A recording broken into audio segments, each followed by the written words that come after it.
किराएदार बेटा। उठ जा नालायक, सुबह के 8 बजने को है। तुझे एग्जाम नहीं देना क्या? थोड़ी देर और सोने दीजिए ना पापा। तू उठता या फिर मैं तेरे ऊपर पानी फेंकूं? रोज गधों की तरह सोता रहता है। पेपर की कोई टेंशन ही नहीं है। और एक हमारा समय था जब हम पेपर में फेल होने के डर से रात भर पढ़ा करते थे, सो ही नहीं पाते थे। तो क्या आप उसका बदला मुझसे लेंगे? मैं 15 मिनट बाद उठ जाऊंगा, आप प्लीज जाइए, मुझे डिस्टर्ब मत कीजिए। इतना कहकर रौनक रजाई ढककर फिर से सो जाता है। तू वैसे नहीं मानेगा, रुक मैं अभी पानी लेकर आता हूँ। बस फिर क्या था, इतना कहकर वो भागते हुए बाथरूम में जाते हैं और पानी की एक बड़ी सी बाल्टी लाकर रौनक के ऊपर फेंक देते हैं। पानी पड़ते ही रौनक झट से उठ जाता है। ये आपने क्या किया पापा? अब तू उठेगा नहीं तो यही करना पड़ेगा ना। वैसे थैंक्स डैड, आपके कारण ना अब मुझे नहाने की भी जरूरत नहीं पड़ेगी। चलिए अब आप माँ से बोलकर मेरे कपड़े निकलवा दीजिए, तब तक मैं ब्रश कर लेता हूँ। वैसे कल ना आप एक काम और करना, नहलाने के साथ साथ मुझे ब्रश भी करवा देना। ये ब्रश करने में ना मुझे बहुत आलस आता है। रौनक की बातों से अरविंद का मुंह खुला का खुला रह जाता है।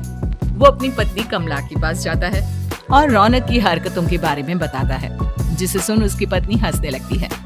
तुम अपने बेटे को समझाने के बजाय हंस रही हो। रौनक बच्चा है, धीरे धीरे सुधर जाएगा। आप क्यों उसके पीछे पड़े रहते हो? अभी नहीं सुधरेगा तो कब सुधरेगा? 10वीं क्लास में है रौनक, वो अब कोई बच्चा नहीं रहा। अरविंद के इतना बोलते ही वहाँ रौनक भी आ जाता है।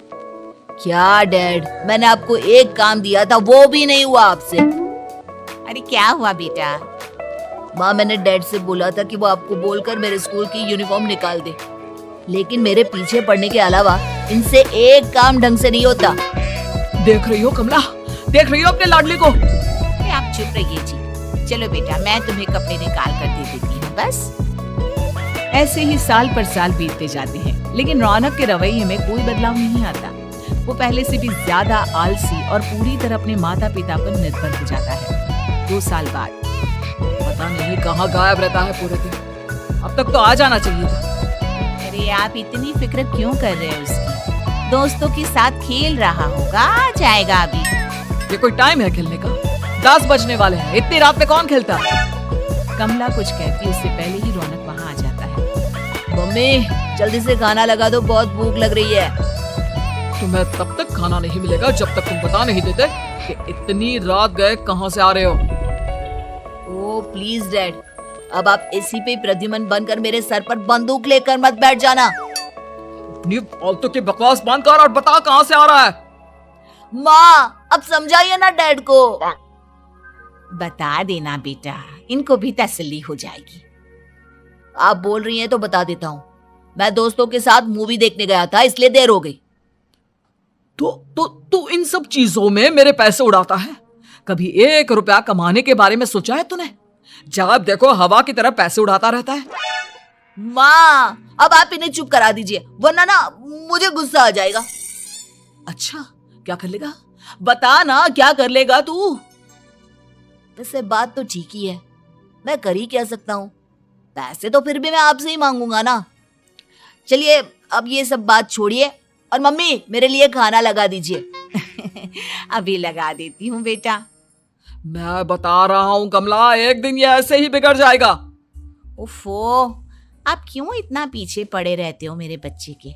बात की बाद में देखेंगे, अभी आप शांति से उसे खाना खाने देंगे। अगले दिन डैडी मुझे 10,000 रुपए चाहिए। हाँ? अब इतने पैसे क्यों चाहिए तुझे? डैड आप बिना सवाल किए कभी पैसे नहीं दे सकते क्या? जब तक तू बताएगा नहीं तुझे पैसे भी नहीं मिलेंगे।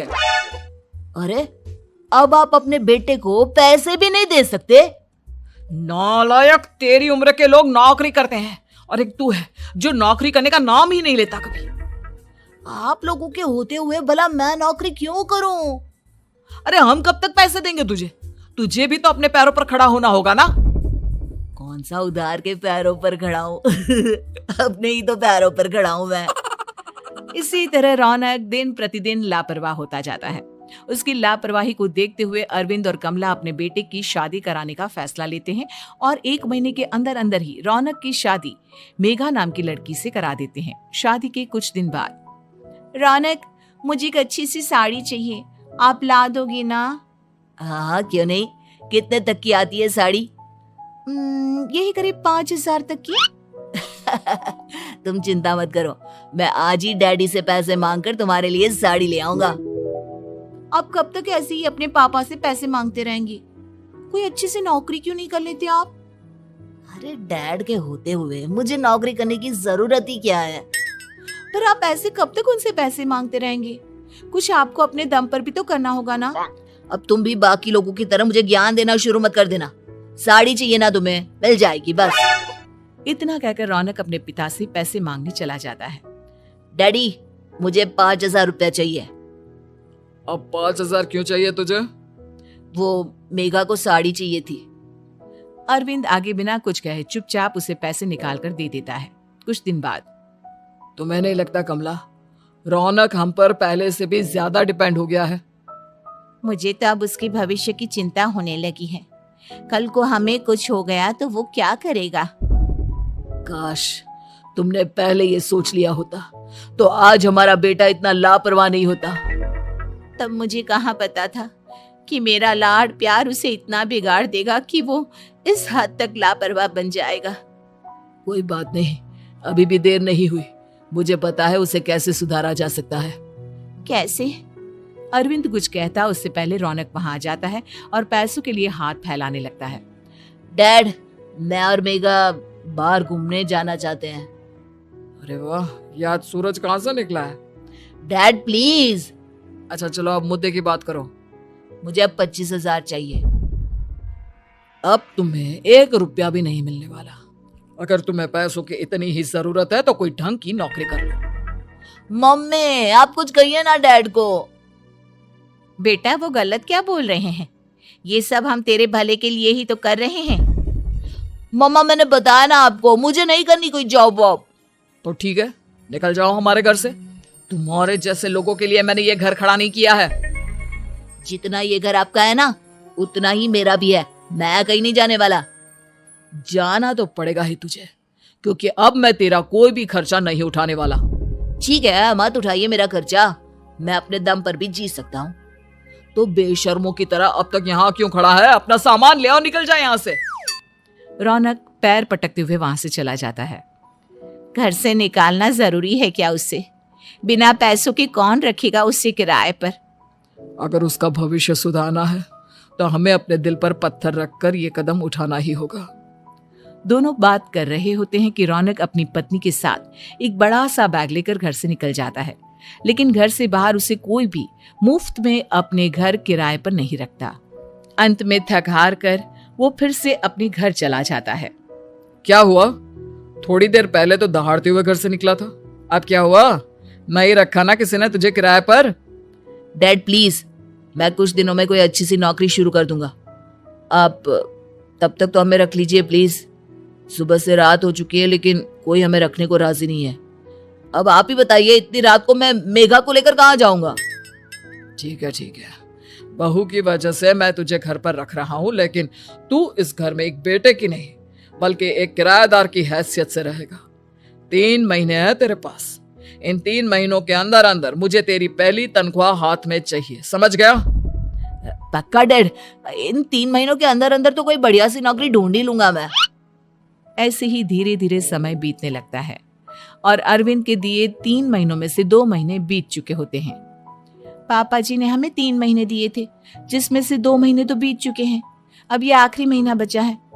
अरे तुम चिंता मत करो, आज मेरा ना 2 जगह इंटरव्यू है, दोनों में से कहीं ना कहीं तो जॉब लग ही जाएगी।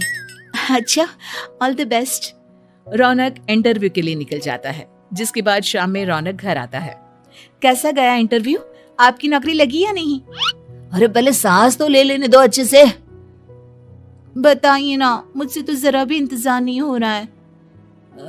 वो दरअसल बात यह है कि मेरी नौकरी तो लग चुकी है लेकिन पैसे बहुत कम है।